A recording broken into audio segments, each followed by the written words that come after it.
Hello and welcome to some more Star Citizen. Progress and updates on the 3.17.2 patch and the Siege of Orison are coming thick and fast. We have a patch watch from Cloud Imperium and a new 3.17.2 PTU H patch, so let's jump in with those updates and have a look at these.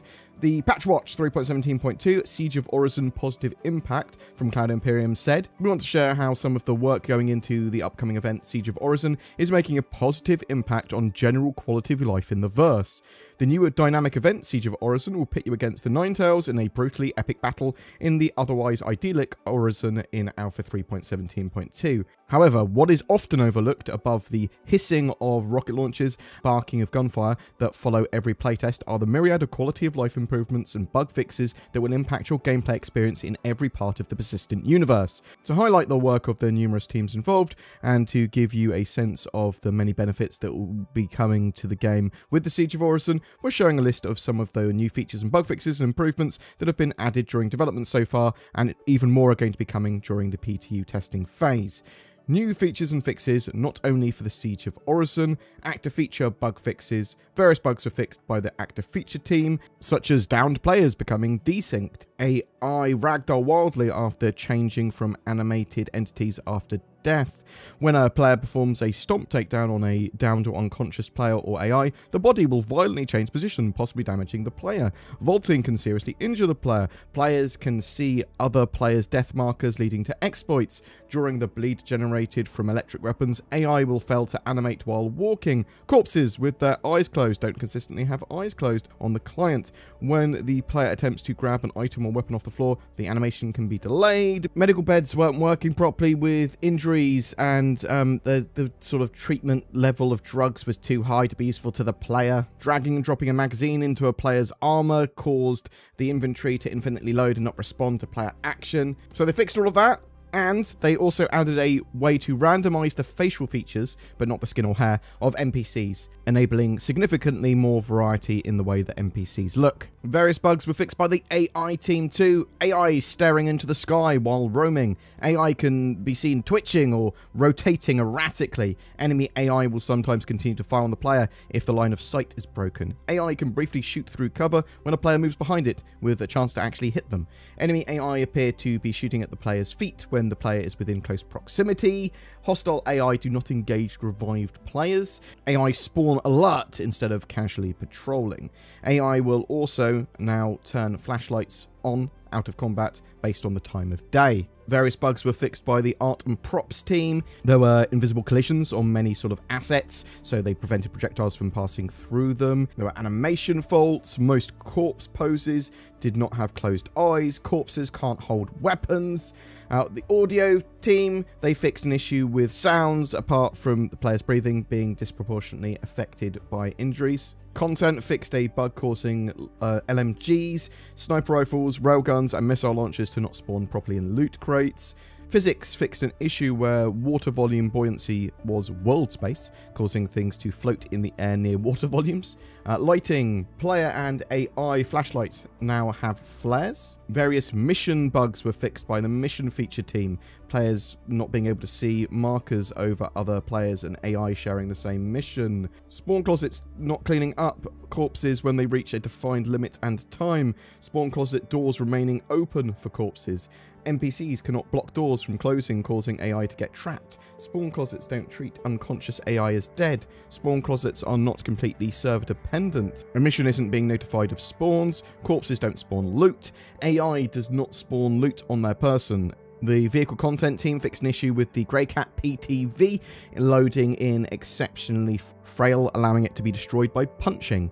Various bugs were fixed by the vehicle feature team too. Elevator viz areas, shuttles teleport to their starting point when they reach their destination. Shuttles can arrive with both of their doors open instead of just the one that's connected to the platform. Second shuttles can intersect with the first, killing occupants. Spawn ships can appear in different locations on clients and servers. Players being able to bypass the no-fly zone by logging out and then in via their vehicle's bed while within the no-fly zones. Skyway shuttles in Orison flying in reverse. Elevators pushing the players out of the world They also added a new shuttle type that can be called by players like an elevator. That's used around the Siege of Orison event. Weapons. So the weapons team fixed various weapons problems. Players achieving an infinite ammo exploit when switching between weapons dropped by AI. When various weapons are pressed up against objects, they phase through the wall, allowing the players or AI to shoot through objects.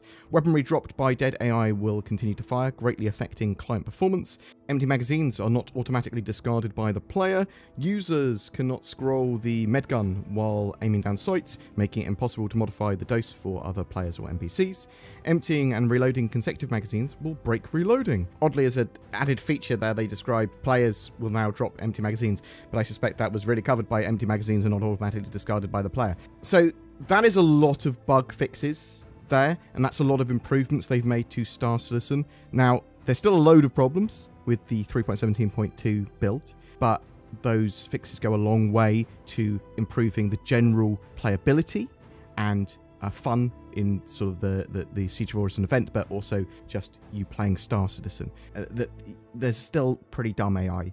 There's still server problems. There's still lots of jankiness, but it is getting better, and there are big steps going towards fixing it. And we do have another PTU patch too, the Star Citizen Alpha 3.17.2 H patch.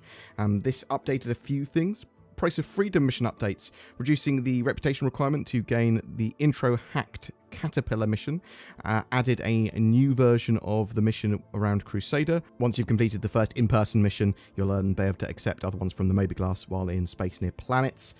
Balance pass for difficulties for the new combat assist service beacons has been made for the 1 to 10 sort of range of difficulty. They made it legal to commit infractions against players that are illegally trespassing in an area. There are some Vandal ship updates. They greatly increased the fuel tank storage and adjusted the fuel usage for the Blade, Glaive and Scythe ships, and they reduced the hull health of several joints on the Blade.